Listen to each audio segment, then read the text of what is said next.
ಶಲ್ಯರನ್ನೇ ಅಪೇಕ್ಷೆ ಅಂತ ಕೇಳುವುದಕ್ಕೆ ಹಿನ್ನೆಲೆ ಹೊಂದಿದೆ. ರಾಜರು, ನೀನೇ ತಿಳಿದಂತೆ ನೀನು ಆಸರೆಯನ್ನು ಒದಗಿಸುವಂತಹ ಆ ಕಾಲದವರೆಗೆ ತಂದೆ ಯಾರು ಅಂತ ಕೇಳಿದರೆ, ಆಕಾಶವನ್ನು ತಾಯಿ ಯಾರು ಅಂತ ಕೇಳಿದರೆ, ಭೂಮಿಯನ್ನು ನೋಡಬೇಕಾದ ಅನಿವಾರ್ಯ ಪರಿಸ್ಥಿತಿಯಲ್ಲಿದ್ದವನು. ಬಂಗಾರದ ಪೆಟ್ಟಿಗೆಯೊಂದಿಗೆ ಬಂದರೂ ಕೂಡ ಸುಷೇಣ ನಾಮಕನಾಗಿದ್ದವನು ರಾಧೇಯನಾಗಿ ಬೆಳೆಯಬೇಕಾದಂತಹ ಅನಿವಾರ್ಯ ಸ್ಥಿತಿ ನನ್ನ ಜೀವನದಲ್ಲಿ. ಆದರೂ ಶಸ್ತ್ರಶಾಸ್ತ್ರಗಳನ್ನು ಕಲಿಯಬೇಕೆನ್ನುವಂತಹ ಹಂಬಲ. ಆ ಕಾಲಕ್ಕೆ ನನಗೆ ಗುರುವಾಗಿ ನನ್ನ ನಿರೀಕ್ಷೆ ಪ್ರತೀಕ್ಷೆಗಳ ಲಕ್ಷ್ಯವಾಗಿ ಸಿಕ್ಕಿದ್ದು ಪರಶುರಾಮಾಚಾರ್ಯ, ಪರಶುರಾಮರ ಶಿಷ್ಯ. ಹಾಗಾಗಿ ಇಂದಿನ ಯುದ್ಧದಲ್ಲೂ ಹಾಗೆ ಪರಶುರಾಮರ ಶಿಷ್ಯರಲ್ಲಿ ಭೀಷ್ಮರು, ದ್ರೋಣರು, ಇಂದು ನಾನು ಸೇನಾಧಿಪತ್ಯವನ್ನು ವಹಿಸಿಕೊಂಡರೂ ಕೂಡ ಪರಶುರಾಮರ ಶಿಷ್ಯನೆಯಾಯಿತು. ನಮ್ಮ ಸೇನಾಧಿಪತ್ಯದ ಪೀಠ ನಾವದನ್ನೊಂದು ವಾಸ್ತು ನೋಡಬೇಕು.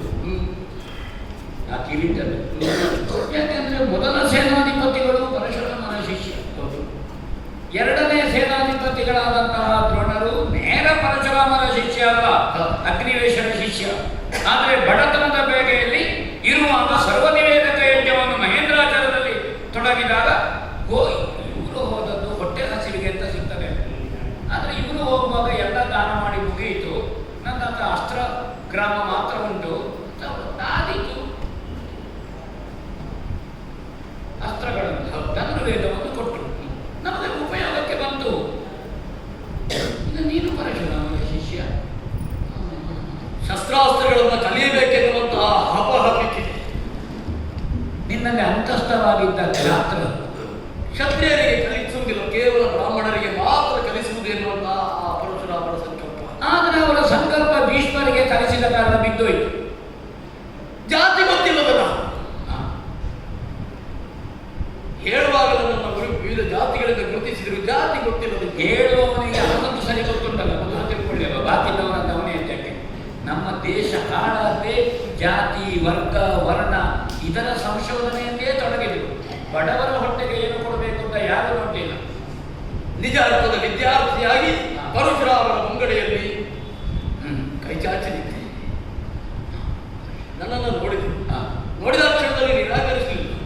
ಬ್ರಾಹ್ಮಣ ಮೇಲೆ ಹೋಗ್ತಾ ಕೇಳಿದ್ರು, ತಲೆ ಅಲ್ಲಾಡಿಸಿದೆ, ಹೌದು ಅಂತ ಹೇಳಿಲ್ಲ. ಅವರು ತಲೆ ಅಲ್ಲಾಡಿಸೋದಕ್ಕೆ ಏನು ಅರ್ಥ ಮಾಡಿದ್ದಾರೆ ಅಂತ ಹೇಳುದು.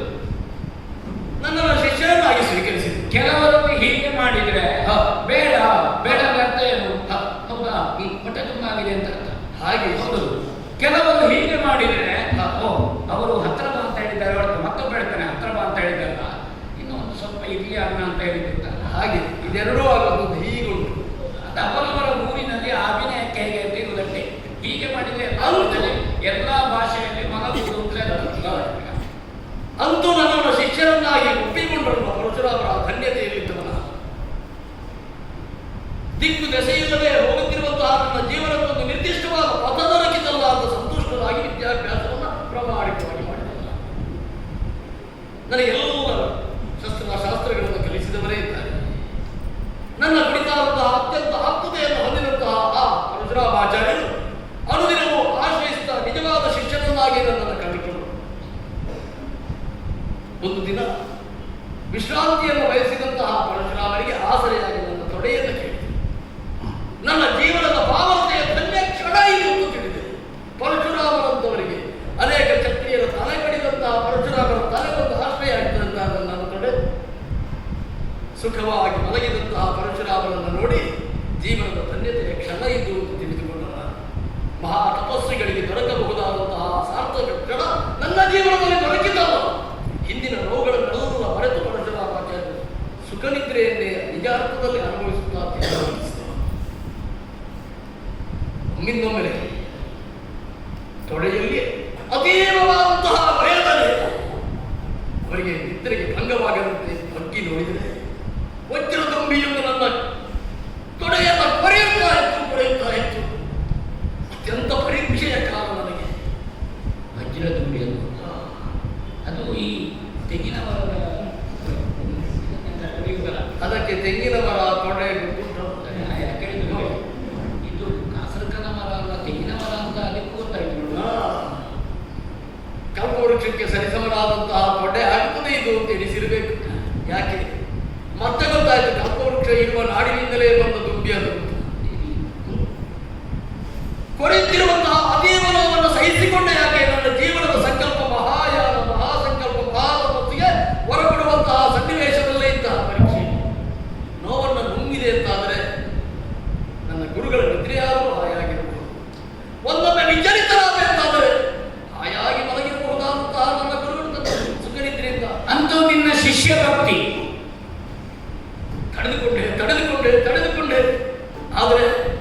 ಕೊರೆಯುವಿಕೆಯ ಪರಿಣಾಮವಾಗಿ ನನ್ನ ದೇಹದಿಂದ ರಕ್ತ ಒಸರು ಪ್ರಾರಂಭವಾಯಿತು.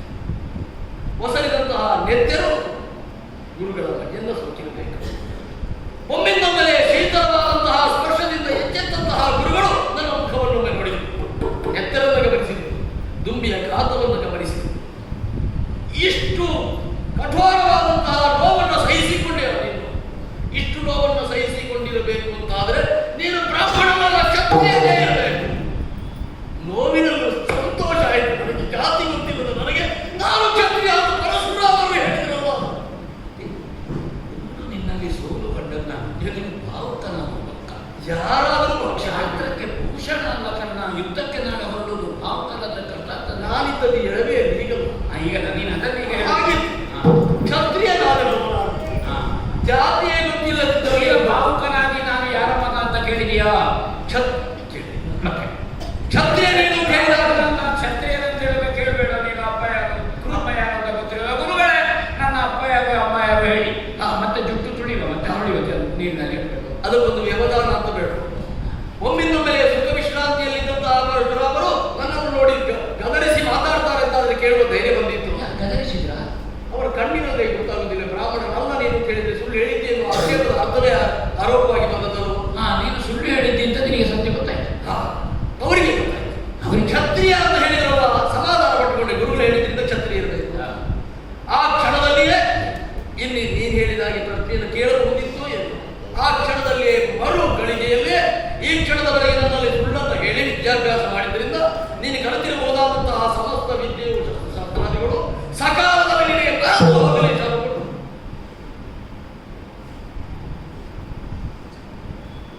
ಇನ್ನು ನಾನು ಸೇನಾಧಿಪತಿಯನ್ನು ಹುಡುಕಿಯೂ ಪ್ರಯೋಜನ.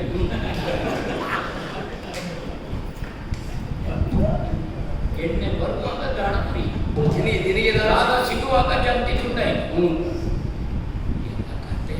ಗೌರವ ಇದೇನು ಒಂದು ಪೆಟ್ಟು ಹಾಕಿದ್ರೆ ನೀರು ಬರ್ತದೆ ಅಂತ ಹೇಳುವಾಗ ಮೇಲಿನಿಂದ ಜೇಡಿ ಮಣ್ಣು ಜದ್ದು ಬಾಗಿ ಮುಚ್ಚಿತು, ಬಾಗಿ ತೆಗೆಯುವಂತ ಈಗ ಅಷ್ಟೆಲ್ಲ ಆದವರಿಗೆ ನನಗೆ ಮಾದ್ರಾಧಿಪತಿ ಯಾಕೆ ಬೇಕು ಅಂತ ಬೇಡ. ಅದೇ ನಿನಗೆ ಶಾಪ ಕೊಟ್ಟಾಯ್ತಲ್ಲ. ನಿನ್ನ ಶಸ್ತ್ರಾಸ್ತ್ರ ಕಲ್ತದ್ದೆಲ್ಲ ಮರ್ತೋಯ್ತು. ನಾನು ಸಾರತ್ತೇನೆ ಯಾಕೆ? ನಾನು ಹೇಳುವಾಗಲೂ ಹೇಳಿದ್ದೇನೆ, ಮಾದ್ರಾಧಿಪತಿ ನನಗೆ ದೊರಕಿದಂತಾದರೆ ನಾಳೆ ನಿನಗೆ ವಿಜಯ. ಅಲ್ಲ, ಈಗ ಇನ್ನೊಂದು ಮತ್ತೊಂದಕ್ಕೆ ಅವಸರ ಇಲ್ಲ. ನಾಳೆ ಅಂತ ಹೇಳುವುದಕ್ಕೆ ಇಡೀ ದಿನದ ಪರಿಕಲ್ಪನೆಯಲ್ಲಿ ಒಂದು ವಾರ ಕೊಟ್ಟಿದ್ದಾರೆ. ಭದ್ರತ್ವದಿಂದಿಷ್ಟು ದಿನ ವಿದ್ಯೆ ಕಲಿಯುವುದಕ್ಕೆ, ಭದ್ರತ್ವದಿಂದಿಷ್ಟು ದಿನ ವಿದ್ಯೆ ಕಲಿಯುವುದಕ್ಕೆ, ಉದ್ರೇಕದಿ ಮುಂದೆರಡದಿ, ಉದ್ರೇಕದಿ ಮುಂದೆರಡಬೇರಿಯೇ ಮಾತ್ರ ಭೂಪನ ತೂಕತನದಿ ಜೈಜಯುತ, ಮಾತ್ರ ಭೂಪನ ತೂಕತನದಿ ಜೈಜಯುತ. ಸಮುದ್ರ ಭೀಕರ ಬೇಡದಯದಿ, ಓ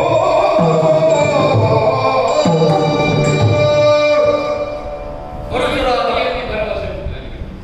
ಹೀಗೆ ಕೊನೆ ಗಳಿಗೆಯಲ್ಲಿ ವ್ಯತ್ಯಾಸ ಆದದ್ದು ನನ್ನವರು. ಶಾಪದಿಂದಲಾಗಿ ಕಳುತ್ತಾ ನಿಂತಹ ನನ್ನನ್ನು ನೋಡಿ ಏನು ಕನಿಕರ ಬಂತೋ ಏನು, ಈ ಕ್ಷಣದವರೆಗೆ ನನ್ನಲ್ಲಿ ಶಿಷ್ಯತ್ವವನ್ನು ವಹಿಸಿದ್ದೀಯೇ ಎನ್ನುವ ಕಾರಣದಿಂದಲೇ ಏನು, ನನಗೆ ಈ ಕ್ಷಣದವರೆಗೆ ಪ್ರೀತಿ ಮಾತನಾಡುತ್ತಹ ನಿನಗೆ ಒಂದು ವರವನ್ನು ಕೊಡುತ್ತೇನೆ, ಕೇಳಿಕೊಟ್ಟದ್ದಲ್ಲ ಅವರಾಗಿ ನೀ ಕಣ್ಣಿಗೆ ಹಾಕಿದಿ, ತಾವು ಕೊಡುತ್ತಿ. ಮುಂದೊಂದು ದಿನ ಬಂದು ಒದಗಬಹುದಾದಂತಹ ಯುದ್ಧದಲ್ಲಿ ಮಾದ್ರಾಧೀಶನ ಆ ಸಾರಥಿತ್ವ ನಿನಗೆ ಒದಗಿದು ಅಂತಾದರೆ ಯಾರೇ ವಿರೋಧಿಗಳಾಗಿ ಬಂದರೂ ಕೂಡ ಆ ದಿನದ ವಿಜಯ ನಿನಗೆ ಪ್ರಾಪ್ತಿಯಾಗುತ್ತದೆ ಎನ್ನುವಂತಹ ಶಾಪದಲ್ಲಿಯೂ ಒಂದು ವರವನ್ನು ಕೊಟ್ಟು ನನಗೆ ಒಂದು ವಿಷಯ ಸ್ಪಷ್ಟ ಆಯಿತು. ನಿನಗೆ ಕೊಟ್ಟ ವರದಲ್ಲಿ ಯುದ್ಧ ಸಂಕಲ್ಪ ನನ್ನದಲ್ಲ. ಆ ಅಪವಾದದಿಂದ ನಾ ಮುಕ್ತನಾದೆ. ಯಾವ ದಂಡಾಧಿಕಾರಿಯ ಮುಂದೆಯೂ ನನ್ನಿಂದಾಗಿ ಯುದ್ಧ ಅಂತ ಹೇಳಲಿಕ್ಕಿಲ್ಲ. ನಿನಗೆ ವಿದ್ಯೆ ಕಲಿಸಿ ಶಾಪಾಗಿ ಅನುಗ್ರಹ ಮಾಡುವ ಪರಶುರಾಮರು ಹೇಳಿದ್ದೇನು, ಮುಂದೊಂದು ದಿವಸ ಯುದ್ಧದಲ್ಲಿ ಮಾತ್ರೇಶ್ವರ ಸಾರಥ್ಯ. ಆದರೆ ಮಾದ್ರೇಶ್ವರ ಪಾಂಡವರ ಪಾಳ್ಯದಲ್ಲಿ ಸಾರಥಿ ಮಾಡಲಿಕ್ಕೆ ಅಂತಿತ್ತು. ನಮ್ಮ ಪಾಳ್ಯದಲ್ಲಿ ಇದ್ದಾರೆ ಅಂತ ಆಯ್ತಲ್ಲ. ಯಾವ ಪಾಳ್ಯದಲ್ಲೇ ಇರಲಿ, ಈಗ ಯುದ್ಧ ಆಗ್ತದೆ ಅಂತ ಪರಶುರಾಮ ದೇವರ ಮನಸ್ಸಿನಲ್ಲಿ ಉಂಟಲ್ಲ.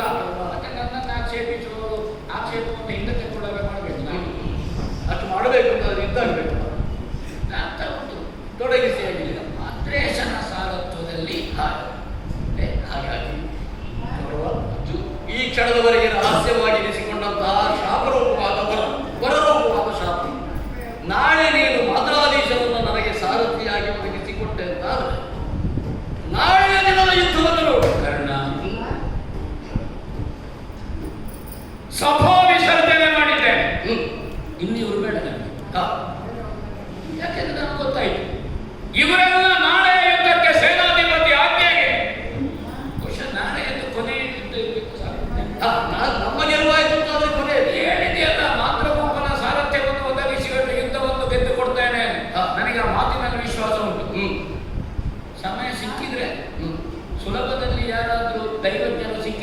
ಗೋಪುರದ ಹತ್ರ ಉಂಟೆ ಅದೇ ಪಟ್ಟಾಭಿಷೇಕ ಅಲ್ಲ ಅದೊಂದು ರಾಜಭವನದ ಒಳಗೆ ಹಾಗೆ ಮುಗಿಲಿ ಪ್ರಾರಂಭವು ಹೋಗಿದ್ದಿಲ್ಲ. ತುಂಬ ಮುಂದೆ ಹಾಕಿದ್ರೆ ಕೊನೆಗೆ ಅದೇ ಮುಕ್ತ ತಪ್ಪಿದ್ರೆ ಅದರ ಕಾರಣ ಈಗ ನೀನು ಇನ್ನು ನಿದ್ದೆ ಮಾಡಬೇಕು ನಿದ್ದೆ ಮಾಡದೇ ಇದ್ರೆ ಮತ್ತೆ ನಾಳೆ ಕಷ್ಟ ಜೋಡಿ ಯುದ್ಧ ಮಾಡಲಿಕ್ಕೆ ಆಗುವುದಿಲ್ಲ. ಹೌದು ಒದಗಿಸಿಕೊಟ್ಟೆ ಅಂತಾದ್ರೆ ನಿನಗೆ ಬೇಕಾದನ್ನು ನಾನು ಒದಗಿಸಿಕೊಟ್ಟೆ. ಕರ್ಣ ಎಂತ ಹಾಗಾದ್ರೆ ಧೀರತೆ